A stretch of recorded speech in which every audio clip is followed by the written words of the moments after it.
folks, it's Glenn the Ball Chef, and this evening I'm putting together the Spanish dish, paella. Now I know in cooking this dish, it's going to open up a can of worms basically, because there are probably as many ways to cook paella, this famous dish from Spain, as there are Spaniards.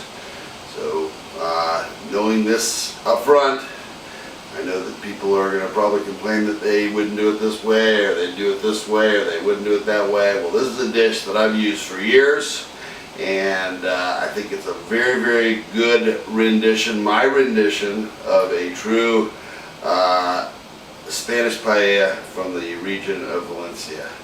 Now, I'm going to get started by using a homemade seafood stock that I'm going to cook my rice in. A lot of the Spaniards sometimes even take water right out of the ocean and use that to cook their paella.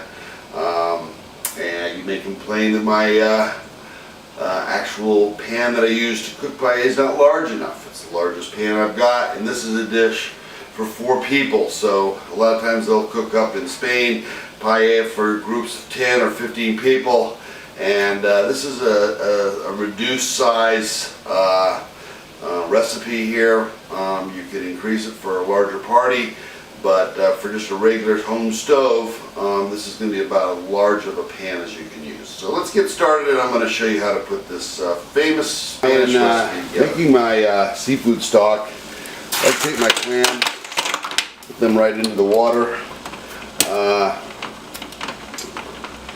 We'll take off any residual sand that I can drain off. I'm going to need about 2 cups of stock. We'll put in a little bit of saffron right now to give us a nice yellow color. I'll be adding more saffron to the dish as it goes.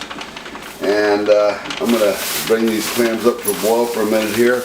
I'm going to put in my shrimp and with the shells on, and I'm going to cook these shrimp and I'm not going to cook them even close to being done. Just enough to kind of flavor this water off a little bit. And I'm just going to cook this for just maybe a minute or 2, and then remove the seafood and then reduce this down until I've got basically just 2 cups of stock. We'll come back and look at it. All right, I've removed my shrimp. I just had those in there to basically blanch them. My clams are probably 5 minutes from opening up completely. So I'm going to go ahead and take this off the stove right now and basically drain it off. Make sure there's no sand in this liquid, and we'll get ready to put the my rendition of the Spanish paella. We're going to be using, this is going to be a paella de mariscos, or a seafood paella. They make other versions in Spain that could include rabbit or chicken.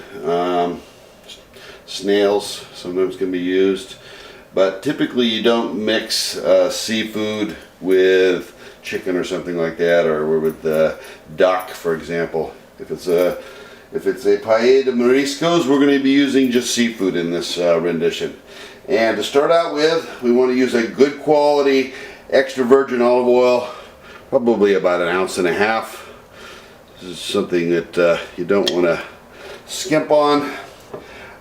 Into this, we're going to add a julienne red bell pepper. I don't use onion in my paella. I've seen some people out there that do. I don't know that I've ever had a true paella that had onion in it, but it's something that I've seen.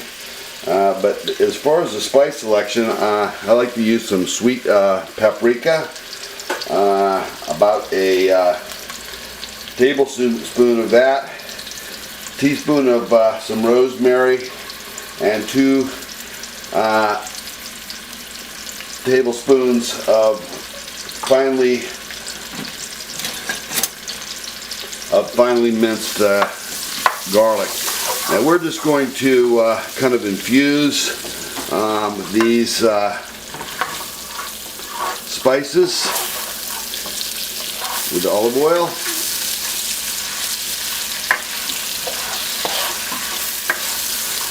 A little bit here, and then I take a very small Italian tomato. This is a Spanish dish. I dice that up and I'll put that right in there with that. We'll cook off some of this liquid from the tomato. And we'll just let this go for a minute. At this point, I would like to go ahead and put in my saffron. Saffron is a very expensive spice. It's probably the most expensive spice in the world. It's the petals of a little flower, but it gives the paella the yellow color that you often are associated with in a paella dish. So I'm going to let these vegetables sweat off here for a minute, and we'll come back and I'll show you the next step. We have sweated off most of the liquid here, and what we're going to use is some Spanish short grain rice. Don't use any parboiled rice, Uncle Ben's, anything like that. It absolutely ruined the recipe. Into that we're going to add the 1 cup of rice and then 2 cups of our homemade seafood stock. And what we're going to do now is we're going to give this a one-time stir to kind of infuse everything in there. And then we're just going to let this be on low temperature. There's no need to stir this anymore. Just one stir. That's it. Put this down on low, and I'm going to cook this rice off at a slow temperature. And when it gets to the next step, I'll show you what we do. My rice has been cooking here for about maybe 17 minutes or so. And I'm going to start putting my first seafood in, which is going to be some lobster that I've got. This is fresh lobster meat that I just cut the lobster right down the middle. Poor fella. We put that right on top of there. It's going to take the longest to cook, so I'm going to put this lobster in first. It's a peasant dish. You probably wouldn't see this in a typical paella de marisco recipe, but I like lobster, so I'm going to put it in my paella. So we'll just let this continue cooking. Alright, our lobster is cooked now. We're going to pull this out of here. Our rice is coming to its final stages. So what we're going to do is we're going to add a couple of the key ingredients to our paella de marisco. And one of those being green peas. I like to use frozen peas. Do not ever use canned peas. Should be put in at the very last part of the cooking stage. Maybe about a half a cup or so will do it. We'll put those in there like such. It wouldn't be paella without some fresh squid.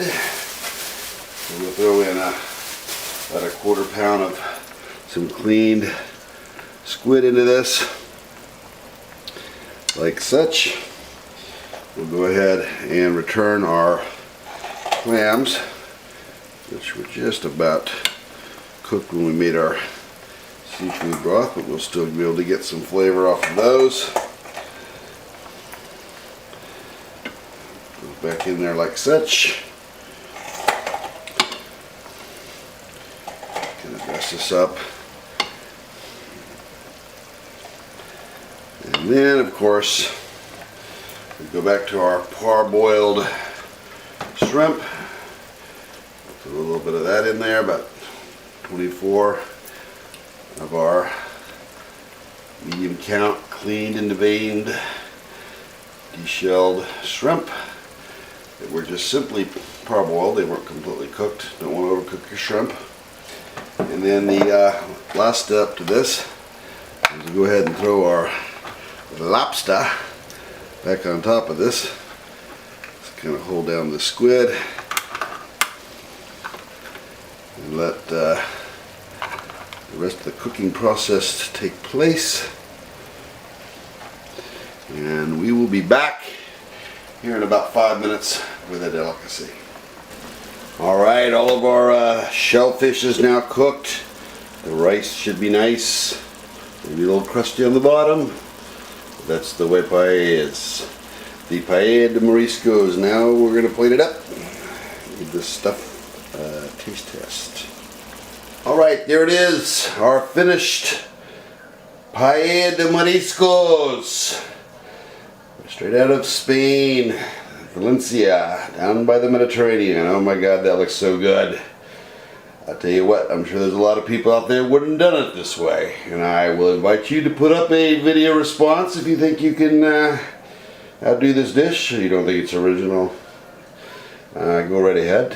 But I'll tell you what, I've made this many times and I know that it is fit for a king. And this is the way I like it. We get a little shrimp, some of this rice with the classic saffron yellowy color to it.